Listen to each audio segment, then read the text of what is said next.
حافظ صاحب، بجلی کبھی قیامت سے پہلے کراچی میں سستی ہوگی نہیں ہوگی؟ بالکل ہو سکتی ہے. ویسے تو میں آپ کو بتاؤں کہ جب یہ بیچا گیا تھا اس کو KSC کو، تو اس وقت یہ کہا گیا تھا کہ کراچی میں سب سے سستی بجلی ملے گی. ٹھیک ہے. لیکن اس وقت سب سے مہنگی بجلی الیکٹرک بناتا ہے. ٹھیک ہے. اور ظاہر ہے مجھے تفصیل میں جانے کی ضرورت نہیں ہے کہ انویسٹمنٹ نہیں کی، آئل پہ چلاتے ہیں، پیسے کچھ اور ہم سے چارج کرتے ہیں. گیس ان کو بغیر ایگریمنٹ کے مل رہی ہے. 177 روپے کے فری گیس کے نادہندہ ہیں، 662 روپے کے NTDC کے نادہندہ ہیں. 50 ارب روپے کلا بیک کے ہمیں واپس کرنے تھے کراچی کے شہریوں کو، وہ نہیں دے رہے ہیں. تو یہ تو ہے، لیکن سب کچھ ہو سکتا ہے. اور اس وقت پاکستان میں تو اب یہ کراچی کو بجلی کیا، پورے پاکستان کو بجلی سستی مل سکتی ہے. لیکن انہوں نے جو معاہدے کیے ہوئے ہیں، 6 روپے 73 پیسے بجلی کی کاسٹ ہے ایوریج پورے پاکستان میں. اور جو کیپیسٹی چارجز کے نام سے ہم سے پیسے وصول کیے جا رہے ہیں، وہ 16 روپے 93 پیسے، یہ سب ملا کے 22-23 روپے بن جاتے ہیں. تو یہ 16 روپے 93 پیسے کیا ہیں؟ یہ وہ پیسے ہیں جو انہوں نے انڈیپینڈنٹ پاور جو پروجیکٹس ہوتے ہیں یا پلانٹس ہوتے ہیں یا پروڈیوسرز ہوتے ہیں IPPs، ان کے ساتھ معاہدے کیے ہیں. اور ان کے ساتھ یہ انتہائی ظالمانہ معاہدے ہیں کہ آپ بجلی بنائیں یا نہ بنائیں، کیپیسٹی اتنی کیپیسٹی پر ہم آپ کو پیمنٹ کریں گے. اب 9000 میگا واٹ پاکستان میں ایسی ہے کہ جس کو ٹرانسمٹ کرنے کی صلاحیت ہی نہیں ہے ہمارے پاس. لیکن اس 9000 میگا واٹ جس کو ہم پہنچا نہیں سکتے لوگوں تک، اس کے پیسے ہم ان IPPs کو ادا کر رہے ہیں. اور IPPs کون ہیں؟ تو ذرا ریکارڈ تو نکال کر دیکھیے، تو آپ کو IPPs میں ہر پارٹی کے بڑے بڑے لوگ مل جائیں گے. یہی IPPs ہیں، یہی لوگ ہیں کہ جو لوٹ کے کھا رہے ہیں. اور یا ایسے لوگ ہوں گے جو ان کے منظوریں لگے ہوں گے.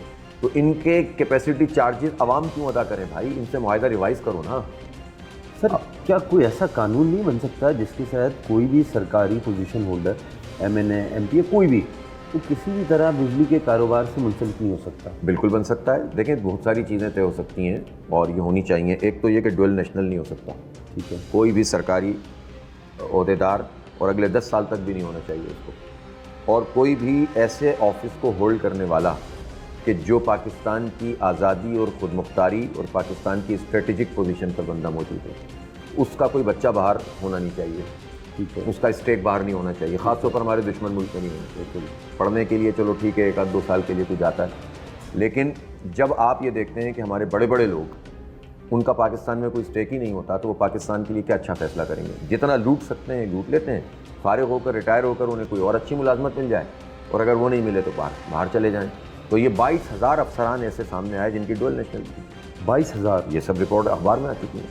تو آپ مجھے بتائیے کہ جب یہ سچویشن ہو اور ان کی فیملی جو ہے وہ انجوائے کر رہی ہو باہر، یہاں کی انویسٹمنٹ، آپ مجھے بتائیے کہ جتنے بھی بڑی کلاس کے لوگ ہیں، ٹاپ کے بیوروکریٹ، جاگیردار وڈیرے اور اسٹیبلشمنٹ کے بھی بہت سارے لوگ، ان کے بچے اگر باہر لندن میں پڑھ رہے ہیں اور پاکستان کے پیسوں کے خرچے پہ پڑھ رہے ہیں یا امریکہ میں پڑھ رہے ہیں، تو آپ مجھے بتائیے کہ جو مڈل کلاس لوگ باہر جا کے پڑھتے ہیں نا، وہ محنت کرتے ہیں، نوکریاں کرتے ہیں، وہ ہوٹلوں میں کام کرتے ہیں، وہ ٹیکسی چلاتے ہیں، تب جا کے پڑھ پاتے ہیں بڑی مشکل سے. تو 2 سال پڑھتے ہیں تو 1 سال چھوڑتے ہیں.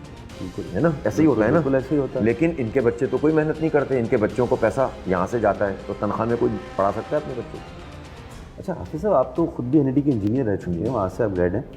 باہر سے کوئی اگر کما کے پاکستان بھیجتا ہے تو سمجھ میں آتا ہے وہ ایک اچھی زندگی گزار سکتا ہے. لیکن کوئی باہر ہے اور اس کو پاکستان سے پیسہ بھیجا جا رہا ہے، یہ پتہ کر لو نا کہ پاکستان میں کہاں سے کما رہا ہے وہ.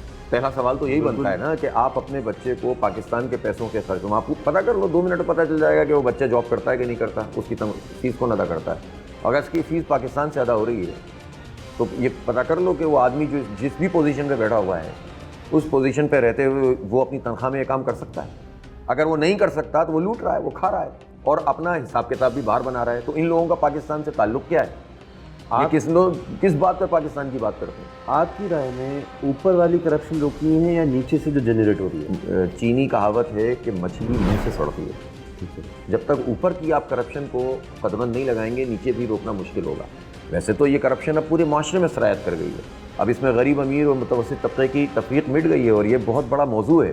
لیکن اگر آپ غریب کو لیکچر دیں، مڈل کلاس کو لیکچر دیں، اور لیکچر دینے والے بھی وزیر اعظم ہوں، اور یہ پوائنٹ آؤٹ نہ کریں کہ کون کون لوٹ رہا ہے، بڑے لوگوں میں کون ہے، تو آپ کا لیکچر کون سنے گا؟ آپ کے لیکچر سے کسی کی بھوک مٹتی ہو تو بتا دیں آپ. تو اس لیے یہ خود جب تک آپ ٹھیک نہیں ہوں گے، اوپر کے لوگ خود سے ٹھیک نہیں ہوں گے. ان کو ٹھیک کرنے کے لیے بھی عوام کو اٹھنا پڑے گا اور جنرل لیڈرشپ کو اٹھنا پڑے گا. سر، سندھ کا کراچی کا کوئی ایسا ادارہ ہے جس کے بارے میں آپ کہہ سکیں کہ وہاں کرپشن نہیں ہوتی؟ نہیں، بتائیں مجھے کوئی ایسا ادارہ ہے جہاں پر کم کرپشن ہوتی ہو؟ اب یہ تو مقابلہ بہت سخت ہے زیادہ کرپشن کا کہ کس میں زیادہ ہوتی ہے، کم والی بات نہیں چھوڑ دیں. پیپلز پارٹی کا تو خیر ویسے جو اسٹائل ہے نا وہ تو ظاہر ہے کرپشن، لوٹ مار، نااہلی، بد دیانتی اور عوام کو کیڑے مکوڑے سمجھنا، یہ تو مطلب اس میں ان کا مقابلہ ہوتا ہے کہ نااہل زیادہ ہیں کہ کرپٹ زیادہ ہیں. ایسے کرپشن جیت جاتی ہے لیکن نااہلی بھی بہت زیادہ ہے، اس میں بھی بہت بڑا مقابلہ ہے.